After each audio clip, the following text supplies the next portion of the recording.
Hello friends, ഇവിടെ ഒരു കഷ്ടപ്പെട്ട ഒരു ജോലിയില്ല.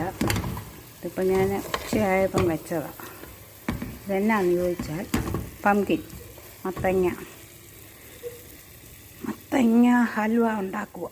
അതായത് ഒരുമാതിരി ഫൈൻ സ്റ്റേജൊക്കെ ആയി, ഫൈനലായി കേട്ടോ. നട്ട്സും വൈറ്റ് എല്ലാം ഇട്ടിട്ടുണ്ട്. നല്ല എണ്ണ തെളിഞ്ഞ് തുടങ്ങിയിട്ടുണ്ട്.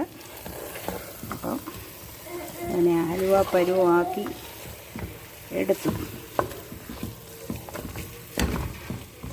കഷ്ടപ്പെട്ട പരിപാടിയാണ്.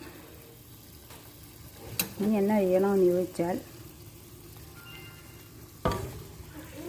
ഞാനിനി ഇയാളെ ഈ ട്രേയിലേക്ക് മറിക്കുന്നു. വാ, ഞാൻ ട്രേയിലാക്കി കേട്ടോ. നമ്മൾ ഹൽവയുടെ പരുവം എന്ന് പറയുന്നത് കൈ കൊള്ളുന്നു.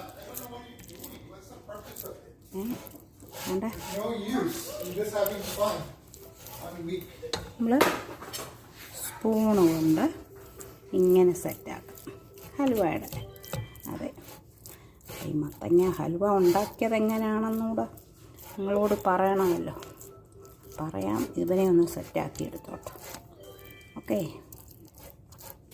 അപ്പോൾ ഇത് സെറ്റായി തന്നെ ഉണ്ടോ, വലിയ കുഴപ്പമില്ല. അതൊക്കെ എടുത്തു വെച്ചു. നട്ട്സും ഇട്ടു, ഇതൊക്കെ ഇട്ടു. ഈ ഭയങ്കര പ്രയാസമുള്ളതാണ് മത്തങ്ങ ഹൽവ ഉണ്ടാക്കാൻ, ഇച്ചിരി കഷ്ടപ്പാടാണ്. അപ്പം ഇത് ആദ്യം കുക്കറിൽ എങ്ങനെയാണെന്ന് ചോദിച്ചാൽ, മത്തങ്ങ ചെത്തിക്കഴുകി വാരി കുക്കറിനകത്ത് നല്ലതുപോലെ വേവിച്ചതിന് ശേഷം ഓഫാക്കിയതിന് ശേഷം നല്ലതുപോലെ ഉടച്ചെടുക്കുക. ഉടച്ചിട്ട്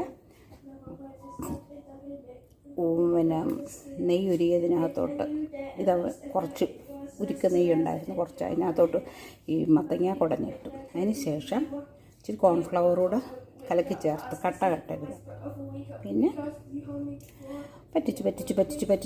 പറ്റിച്ച് ഇങ്ങനെ എടുത്ത് ലാസ്റ്റിലായപ്പോഴാണ് നട്ട്സൊക്കെ ഇട്ട് ഹൽവ പരുവം ആക്കി. എല്ലാവരും ഇതൊന്ന് ചെയ്ത് നോക്കുക. മത്തങ്ങ ഹൽവ ഇതെവിടെ വെച്ചാൽ ചെയ്യുന്നതെന്നറിയാം? US വെച്ചാ.